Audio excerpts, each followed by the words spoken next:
Hi, my name is Eric Rinko, and my final topic choice is increasing wellness through an ancestral diet. I chose this topic because I feel that dietary choices is one of the largest problems in America. Obesity alone costs billions of dollars annually in health and medical expenditures. Other conditions such as metabolic disorders and diabetes can also be managed or eliminated through conscious eating and proper dietary selection. With the myriad of diets and ways of eating being promoted by an array of sources with disparate biases, it can be difficult for anyone to determine what diet may be the best to promote each individual's wellness goals. The lack of a best fit diet for everyone and the lack of consensus among scientists in the medical community can make the dietary element of wellness a difficult subject matter. However, I believe that beginning with an ancestral diet as a core for food selection, a common starting point for dietary wellness, can be achieved for everyone. I plan on focusing on the core of the dietary wellness by viewing the problem through an environmental lens. Food deserts and the toxic environment produced by processed and branded foods greatly impact choice and inhibit healthy selections. Economic concerns drive the food choices that many people make daily, and government subsidies help determine the foods that are grown and consumed.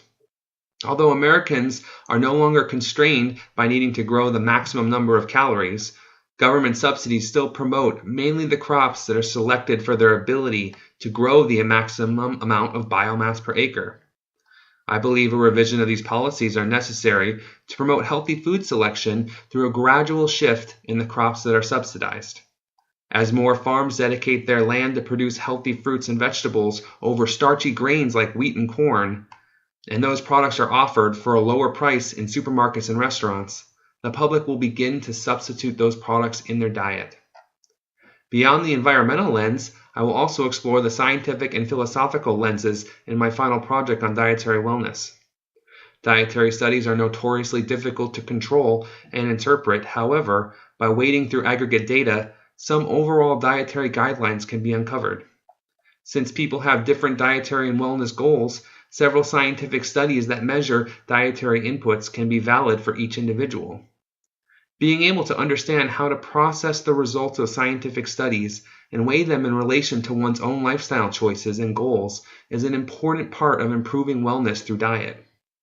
Beyond researched health and dietary studies, one needs to be able to apply the gleaned knowledge to his or her own life and measure the resulting changes. Each individual is different, and objectively judging what foods are beneficial or detrimental can be a highly personal experiment. The philosophical lens can shed light on why humans should be concerned with what they are eating and how those choices can be manipulated. Food choices stem from environment and tradition, and those forces can be very powerful. Even if a person understands what they should do to improve their wellness through dietary intervention, these forces can seem to prevent or alter good judgment and interrupt the implementation and long-term success of these interventions. Whether dietary advice comes from doctors, authority figures, peers, or is prescribed by the individual, adhering to advice can often be difficult. It's important to determine why people fail at their dietary interventions and should be promoting instead of a philosophy of not increasing stress by attempting to alter eating habits. As affluence has increased, the ability to make dietary choices has led to increased stress on making those decisions. These issues affect billions of people and are becoming increasingly important as countries improve their competitive advantages through industrial agricultural techniques.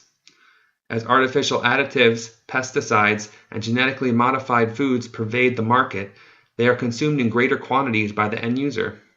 As cheaper substitutes for real food are manufactured, and processing techniques are utilized in order to brand and advertise food products with the goal of increasing profits, the difficulty of making healthy and informed food choices is increasing. Since dietary health can impact virtually all aspects of individual wellness, it is more important now than ever that people strive to make healthy food decisions. This includes people from diverse backgrounds, as low social and economic standing can have the greatest effect on food selection. Michael Pollan in 2006 discusses in his book Omnivore's Dilemma many of the problems that cause toxic environment. Government corn subsidies cause an excess of corn to be produced, which causes the need for industrialized processing techniques to be able to consume all of the additional biomass. Animals are bred to tolerate an unnatural diet of corn, so lower grade biomass can be consumed. This alters the structural makeup of meat that is being consumed, causing even the food and other industries to become unhealthier. Industrial processing breaks down corn into other products such as high fructose corn syrup because of the low cost generated by government subsidies. Although similar to sucrose, instead of 50% glucose and 50% fructose, high fructose corn syrup is comprised of 45% glucose and 55% fructose. However, unlike glucose, fructose must be processed by the liver, and the additional fructose content ends up causing significant health damage over time to individuals that consume significant quantities of high fructose corn syrup. Mark Sisson discusses a variety of topics that support ancestral health on his blog marksdailyapple.com.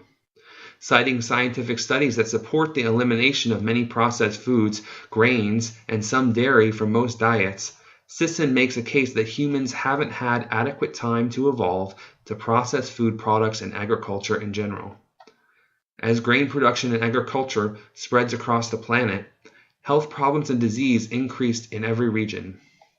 Dental caries and bone disorders correlate with the spread of agriculture and the availability of grain-based diets throughout the last 10,000 years. Today, scientific studies highlight the mechanisms on how grains can affect insulin and leptin levels, which can drive fat accumulation and other detrimental effects on health. Gluten, a substance found in some grains, has been shown to increase permeability in the intestines in all individuals, some more than others, but all having increased fecal matter leak into their body cavities. Sisson and others recommend eliminating grains and other processed foods from the diets of all individuals to increase wellness. Another reference I will be using is Good Calories, Bad Calories by Gary Taubes. Gary Taubes is a science writer who explores the government and research influences that current conventional wisdom now recommends how low-fat diets, instead of low-carbohydrate diets, were popular and widely popular before the 1930s.